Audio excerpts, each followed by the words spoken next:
Assalamu alaikum. Bonsoir à tous. Je vais vous présenter dans cette séance l'énoncé d'un examen d'analyse fonctionnelle qui correspond à la session ordinaire en l'année 2016-2017 lorsque j'avais en charge ce module d'analyse fonctionnelle. Mais avant de vous présenter l'énoncé, je vais rappeler trois des grands théorèmes d'analyse fonctionnelle et le théorème de Riesz, théorème de représentation de Riesz sur un espace de Hilbert. Je vous rappelle que la solution de cet examen se fera dans les prochains jours, dans une vidéo ou deux, suivant la longueur de la solution.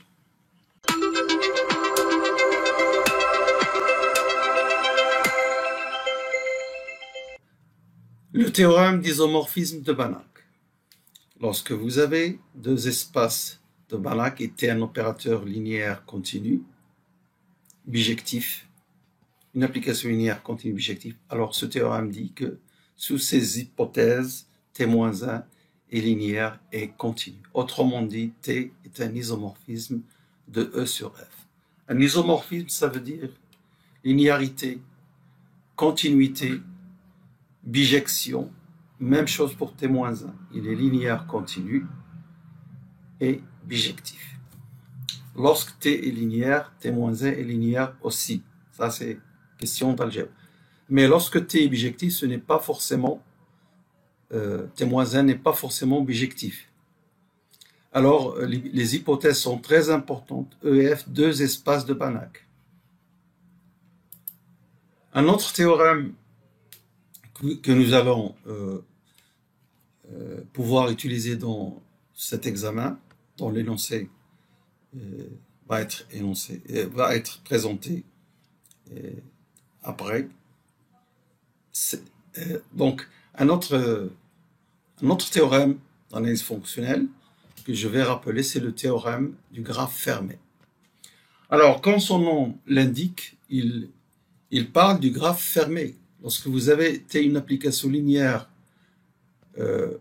linéaire seulement, une condition suffisante pour que T soit continu et que le graphe T soit fermé. Mais avec les hypothèses EF, deux espaces de Banach. Donc, si le graphe est fermé, T est continu. Vous voyez la chronologie des théorèmes. Le théorème du graphe fermé se démontre grâce au théorème d'isomorphisme de Banach. Et les hypothèses E et F de Banach sont là dans les deux théorèmes. Alors, on sait que si T est continu, le graphe est fermé, ça c'est évident parce que si Xn tend vers A, f de Xn tend vers f de A. Donc le couple A, f de A est dans le couple Xn, le couple Xn, f de Xn converge vers un élément qui est dans le graphe. T continu implique le graphe fermé. Ce qui n'est pas sûr, c'est est-ce que si le graphe est fermé, T est continu. Alors cela est juste si T est linéaire entre deux espaces de Banach. Plus le graphe fermé, ça implique la continuité. Une façon de pratique pour utiliser le théorème du graphe fermé, c'est que vous devez montrer que pour toute Xn suite dans E, si cette propriété P est réalisée, alors T est continu. Xn tend vers A, T de Xn tend vers B, c'est-à-dire le couple Xn, T de Xn tend vers AB, alors ce couple ne sort pas du graphe, c'est-à-dire B égale T de T, B égale T de A. Voilà une façon, donc prenez une suite quelconque, telle que Xn tend vers A, T de Xn tend vers B, et montrez que T de A égale B. Dans ce cas, T est continu. Alors là, je donne un exemple d'une fonction qui n'est pas linéaire, comme vous pouvez le deviner, de R vers R. Elle n'est pas continue. Pourtant, le graphe est fermé. Parce que le graphe de cette fonction 1 sur x, si x est différent de 0, f de 0 égale 0. Le graphe, c'est les deux courbes en bleu et le point 0, 0, point 0, 0 ici. Donc il est bien fermé. On peut bien démontrer que cette courbe, alors cette courbe c'est quoi? C'est les x 1 sur x pour x strictement positif. C'est bien fermé. Et ici sont symétriques. Donc par analogie, si vous voulez, par isomorphisme même entre les deux, est aussi fermé. Et la réunion de trois fermés, cette courbe, ce point et cette courbe est fermée. Et pourtant, la fonction n'est pas continue, par la linéarité manque pour pouvoir appliquer le théorème du graphe fermé. Alors, le théorème de proposition. Ici, vous avez une propriété pour démontrer que le graphe est fermé. Mais là, on va donner une propriété beaucoup plus simple. Au lieu de dire xn tend vers A, t de xn tend vers B, il suffit de le vérifier lorsque xn tend vers 0, t de xn tend vers y, alors y égale 0. Donc, qu'est-ce que je dis dans cette proposition? Si vous voulez, c'est comme un exercice que je vais corriger. Si E et F sont des espaces de Banach et T une application linéaire, alors le graphe de T est fermé si et seulement si pour tout de suite xn, on a ceci. Donc, une autre façon de voir la fermeture par cette propriété, mais à la place de A, B, je mets juste 0, Y, implique Y égale 0. Alors, on va démontrer l'équivalence de cette propriété avec cette propriété-là, avec le graphe est fermé. Donc, il y a deux implications à démontrer. Si le graphe est fermé, si je prends xn, f de xn, tel que xn tend vers 0 et f de xn tend vers y, puisque le graphe est fermé, le couple 0y est un élément du graphe. Donc, vous avez y égale f de 0. Égale à 0, parce que f est linéaire. Alors, j'ai mis le couple, là, je devrais écrire le couple T, puisque je parle de T, non pas F. Donc, voilà. Donc, pardon. Là, je dois mettre T à la place de F. Donc, je vais corriger ça tout de suite. Alors, je répète, supposons que le graphe est fermé. Et je veux montrer que on a cette propriété que j'ai appelée R. Donc, pour tout de suite xn, on a la propriété R. C'est-à-dire, sous cette hypothèse, nous avons forcément y égale 0. xn tend vers 0. T de xn converge vers y implique y égale 0. Donc, partant du graphe fermé, je prends une suite, un couple xn, t de xn tel que, donc xn tend vers 0 et t de xn tend vers y, ce qui veut dire t de xn, t de xn converge vers 0y dans le graphe, puisque vous savez que le graphe est un sous-espace de E croix F. Et donc, dire que xn tend vers 0 et t de xn tend vers y, ça veut dire le couple xn, t de xn converge vers 0y. 0y appartenant à g de t. Non, pardon. Alors, qu'est-ce qu'on a dit? Le graphe est fermé. Donc, si je prends ce couple-là, avec ces hypothèses-là, je vais montrer que y égale 0. Ce couple est... alors, c'est clair, parce que le graphe est fermé, donc 0y est un élément. Dire que xn, t de xn converge vers une limite, cette limite ne sort pas du graphe. Donc, nous avons y égale t de 0. Et t de 0 est nul, parce que t est un opérateur linéaire. Voilà, c'est évident.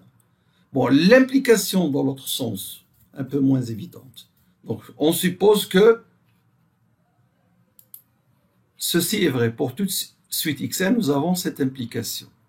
Et nous allons démontrer que ceci implique que le graphe est fermé. Alors, je prends une suite quelconque du graphe, voilà, xn, t de xn, et je vais montrer que si elle converge vers un élément AB, a priori dont E croix F, alors ce AB est dans le graphe aussi. Donc, pour arriver à quelque chose qui tend vers 0, je vais prendre Zn égale xn moins A, puisque xn tend vers A, xn moins A tend vers 0. Et t de Zn, c'est t de xn moins t de A. Or, ici, T de Xn tend vers B. Donc, T de Zn va converger vers B moins T de A. Et d'après la propriété R, ce B moins T de A est nul. Ce qui veut dire B égale T de A. Et donc, le couple AB est de la forme A, T de A appartient à G de T. Et ainsi, nous avons prouvé que le graphe G de T est fermé. Donc, comme j'ai dit tout à l'heure, que pour montrer que le graphe est fermé, vous pouvez utiliser dans la pratique cette propriété. Alors, je vous donne ici quelque chose de plus simple, c'est de montrer simplement cette propriété. Moins simple, là, on considère Xn tend vers 0. Il est plus facile de manier les suites qui tendent vers 0 que Xn tend vers A quelconque. Voilà donc une réduction dans le travail, si vous voulez, parce qu'on considère des suites. Comme pour la continuité, tout ceci vient de la linéarité. La continuité est sur un espace vectoriel normé. Il suffit de montrer que f ou un opérateur t est continu en 0. Alors ça entraîne la continuité sur tout l'espace. Bien, alors maintenant, nous allons donner un troisième grand théorème que nous allons éventuellement utiliser, puisque là, on a donné une option pour l'étudiant qui fait l'examen de pouvoir démontrer en utilisant le théorème d'Amm-Banach. Voilà le théorème d'Amm-Banach. En fait, le théorème d'Amm-Banach initial, c'est un théorème tout à fait algébrique, sans topologie, simplement avec une structure d'espace vectoriel et une semi-norme sur l'espace qui vérifie certaines propriétés. Et du théorème d'Amm-Banach découle ce corollaire qu'on peut appeler théorème d'Amm-Banach. C'est là où s'introduit la topologie. Alors, que dit ce théorème? C'est un théorème sur le prolongement des formes linéaires. Si E est un espace vectoriel normé sur un corps K, R ou C, et F est un sous-espace vectoriel de E, alors si on a une forme linéaire sur F, linéaire continue, alors on peut la prolonger en une forme linéaire, je l'appelle phi tilde, sur tout l'espace E, c'est-à-dire phi tilde appartient à E', qui prolonge phi, et en même temps, elle garde la même norme que norme de phi. Voilà le théorème d'Amm-Banach.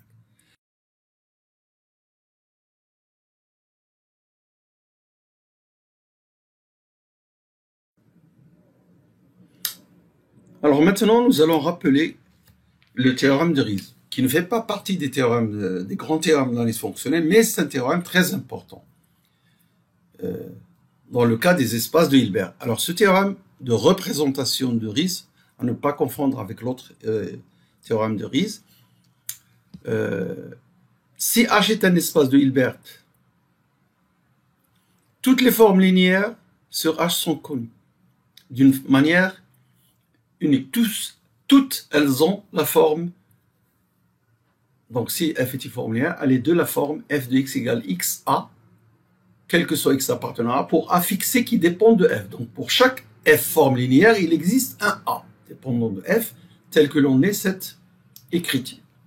Alors voilà, on dit donc, quel que soit A appartenant à H', il existe A appartenant à H, l'espace de Hilbert H ici.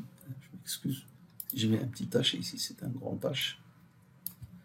Appartenant à H, tel que f est de la forme, je l'ai appelé LA, cette forme, cette application. Donc, chaque forme linéaire est de cette forme. Voilà le théorème de Riesz. Pourquoi je l'ai donné? Parce que vous pouvez l'utiliser dans l'énoncé, dans la résolution de l'examen que je vais vous énoncer maintenant. Alors, vous voyez donc, voilà l'examen tel qu'il a été présenté, avec une légère modification que j'ai faite quelque part. Donc, en l'année 2016-2017, session ordinaire. Alors, il y a un exercice numéro 1 sur l'espace L2. Une forme linéaire sur l'espace L2, on vient d'en parler, et un ensemble, un sous-ensemble de L2, il faut montrer que c'est un sous-espace vectoriel fermé, et déterminer son orthogonale et sa dimension. Deuxième exercice, on considère C00 l'espace des suites complexes ayant un nombre fini de termes, montrer que C00 est dense dans L2. Je rappelle qu'il est dense dans L1, L2, L3, LP pour P supérieur à un P réel. Alors vous avez une indication, vous pouvez utiliser le fait que B est une base hilbertienne dans L2. B, celle que j'ai définie ici haut. Je vais vous la montrer. Vous la connaissez, les EN, les suites, dont tous les termes sont nuls, sauf le terme d'ordre petit n qui vaut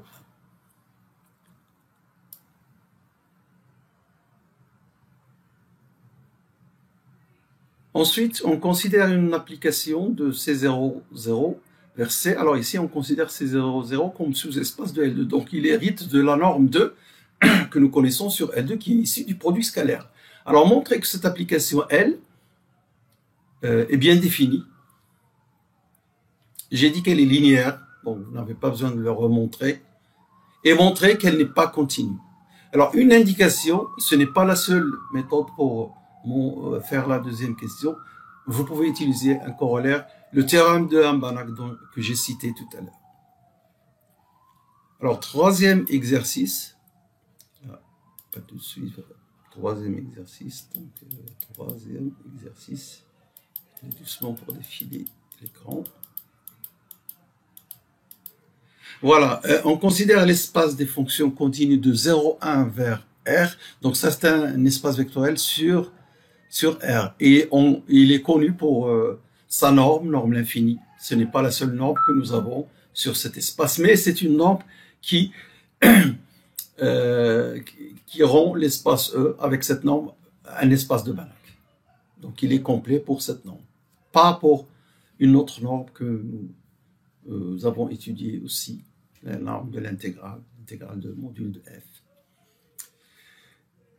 Et il y a un sous-espace dans l'espace des fonctions continues, c'est le sous-espace des fonctions qui sont de classe C1. Donc G est un sous-espace vectoriel de E. Sous-espace normé, donc il peut hériter de cette norme aussi.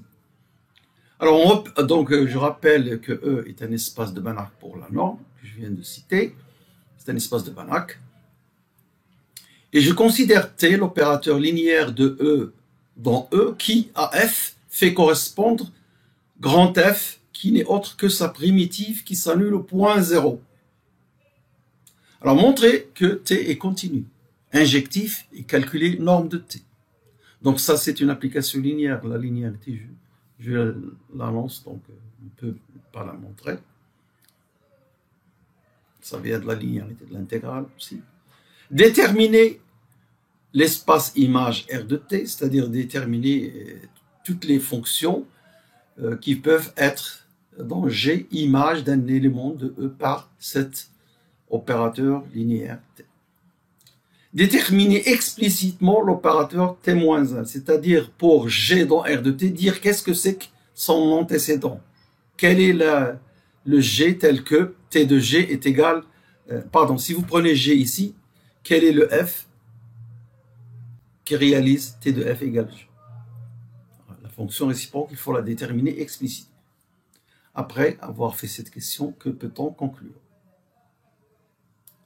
Dernier exercice. Alors, je vous dis que les exercices que je fais en général dans mes examens, je les construis autour d'une idée.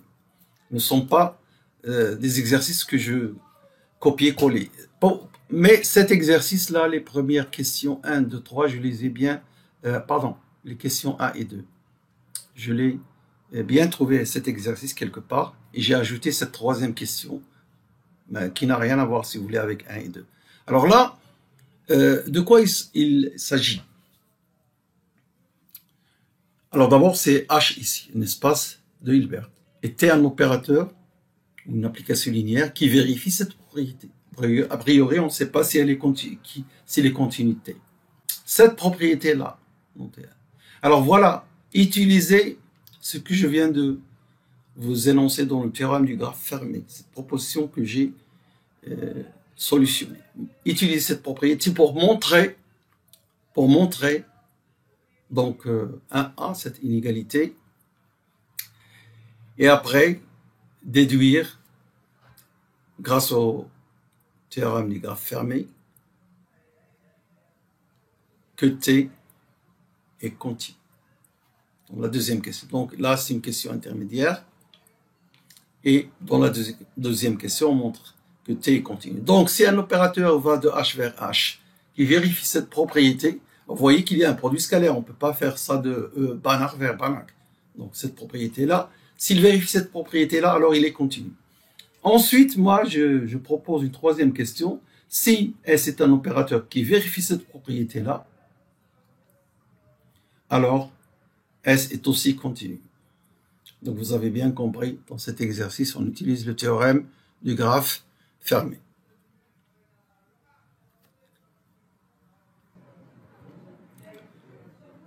Voilà, ce sera tout pour aujourd'hui. N'oubliez pas de mettre un like et de vous abonner si vous ne l'avez pas encore fait. Et merci de votre attention et de votre fidélité. À la prochaine fois, Inch'Allah.